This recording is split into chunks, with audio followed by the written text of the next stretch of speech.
Alright guys, welcome back to another episode of Just My Opinion. I'm your host, of course, Bria Williams, and I am here with Sany Wynn on IG, Sany Delight. Yes, such a cute name. Thank you.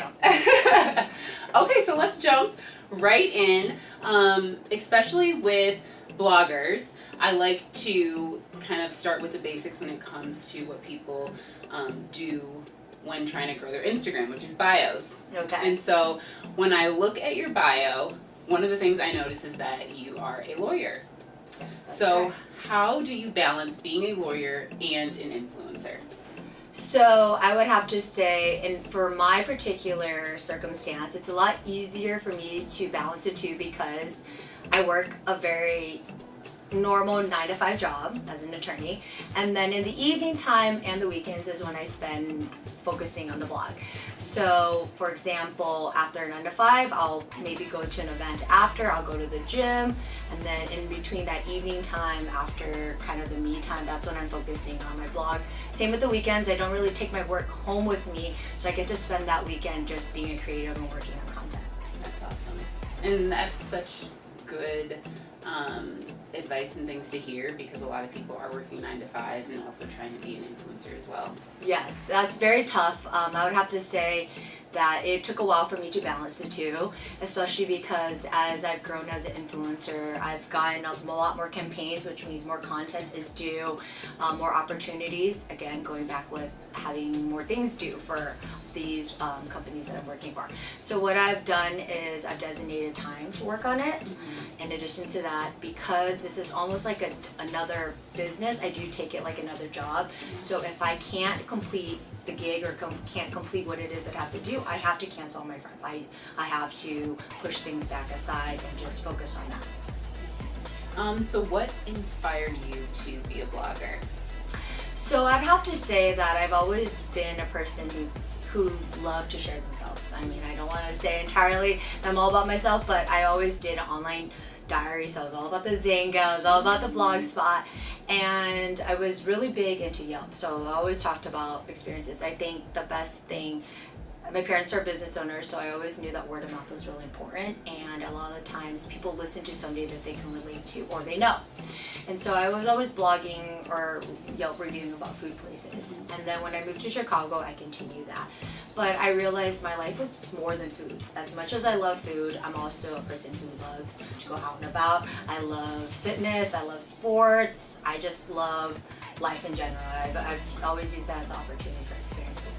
And so when I decided to talk more about myself, that's when I realized that more people were really interested, because again, we're talking about work-life balance, and the fact that I'm able to share that and people can relate to me to a certain extent, that's where I realized that I wanted to take it to the next step, and I would start writing more about myself.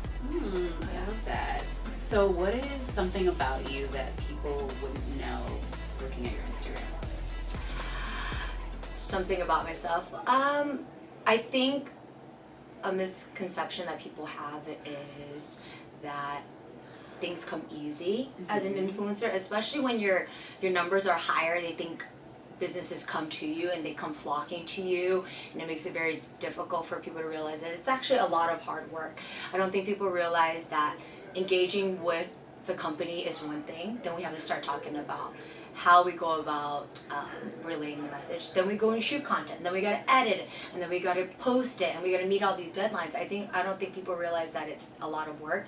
They think it comes easy. And another thing is I feel like there's a negative connotation to an influencer, because people are like, well, you're not really a celebrity, but you play yourself like as a celebrity. But I don't call myself an influencer. I think that term in general, I want to talk about somebody as a relevant person, as an everyday person that you can relate to. So it's not so much that I'm an influencer, but it's more of I'm a person that you can understand and engage with, and I'm here to talk about my personal experience and hope that you can come up with your own opinion based on what I've relayed to you. Yeah.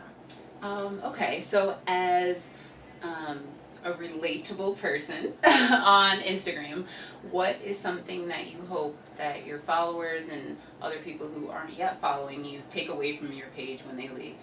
I think that I'm very transparent in discussing my faults and flaws too. So going on my Instagram, it's not always glitz and glamour. Of course, there's some Instagrams that are just done up really gorgeously and beautiful, and props to them for doing that. But, all my photos are not taken with a professional camera. Occasionally, sometimes they're taken with my iPhone. Sometimes I'm editing off my phone, and you can just tell the difference. And it just shows that that's everyday life.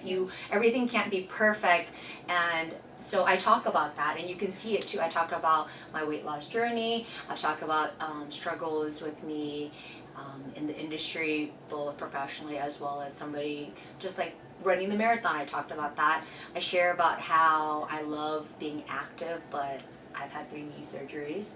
And so when you're somebody like me who's in this situation, how do you bounce back from that? So I do get personal in the sense where I talk about my struggles, and that for that particular reason, I feel like that makes me a really engaging person, because now we can have conversation. And it's not so much just about, Sany's posting about this food place each. I'm talking about, hey, if you're like me and you're trying to lose weight, this is a really good alternative. I'm trying to lose 4 pounds this month. This is what I recommend. Yeah. So what would be your 3 tips for somebody who is wanting to, start kind of a lifestyle blog for themselves? Sure. 3 major tips is 1, know your platform. And when I mean know your platform, basically what I'm trying to say is know what message you're trying to relay. Whether if you're a person with fashion and that's where you want to focus on, try to figure out how you want to promote fashion. What makes your fashion different from other people, or how do you want to display it? You want to do it with videos? You want to do it with still photos? You want to do it with modeling the outfit? Figure out what your platform means. The next thing is figure out who your audience is. That means who you want to, so to say, influence and you want to engage with you. If I'm looking for streetwear fashion, then the type of people I want to engage with me are people who are looking for the latest stuff. People want to know how to dress up, the new Jordans, stuff like that. And then maybe my last one I think is really important is really engage with your followers too, because that's really the point of this whole thing is we want to share our content, and then we want people to really rely on us for information. So by engaging them, if they like your comment, go back to their Instagram and start liking some of their stuff. Take a look to see who they are. Or if somebody really comments on your post, comment back. Start a conversation with them. Get to really know them, so that when they read your captions, they have an idea of who you really are. And you're not trying to just sell something. They're like, I can really see Sany saying that. You know what? That's funny, because that's how she talks to me. And she's real. So. Yeah, and your energy, just being with her, your energy is just like vibrant. Thank you. Which is Thank how you. her page is as well. Thank very you. much. So we have a mini game. Okay. So this one's a little bit different. You are going to fill in the blank to my sentence. Okay. Okay, you ready? With not much thought, I have to just go right in? Yeah, not much thought. Okay. All right. It might take a little thought though. Okay. Okay. If I could revisit one place and all expenses are paid, I would go To Costa Rica. The best dessert I've ever had was Japanese pancakes in Japan. a workout I do to release stress is High intensity sprints. I would never, but I've always wanted to. I would never bungee jump, but I would really love to.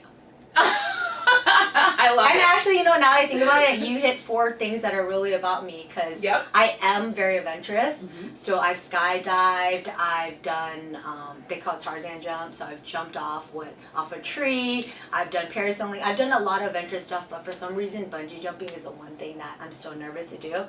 I'll go on roller coasters nonstop, everything. But so that's the adventure side. Fitness stuff is, I love playing sports, and I'm an aggressive person, but when it comes to releasing, I just feel like pushing myself in the sprint is like that one way where I'm taking everything out. Yeah. So that's really cool. And then the food thing, I have the biggest sweet tooth. So asking me about dessert, that's my thing. Yes. I'm all about it. So just you hitting all those components, that's really cool. Yes. That was awesome. And again, I love traveling too. In Costa Rica, I studied abroad there. That was what tipped off my love of travel. Oh, so Yeah. awesome! Yes! Great. Well, thank you so much for being here with me. Thank you so enjoyed much for talking having to me. you, of course. Sany's going to take us out. She doesn't even know it, but she's about to do it. Hi everyone, I'm Sany Wynn of Sany Delight, and I'm here with Bria Williams on Just My Opinion. As always, I appreciate you guys for watching. I love you for watching. Don't forget to follow my page at Just My Opinion Show. And where can we follow you? You can follow me on my Instagram at Sany, SANY, _delight. Woo! And I'll see you on the next one. Bye. Bye.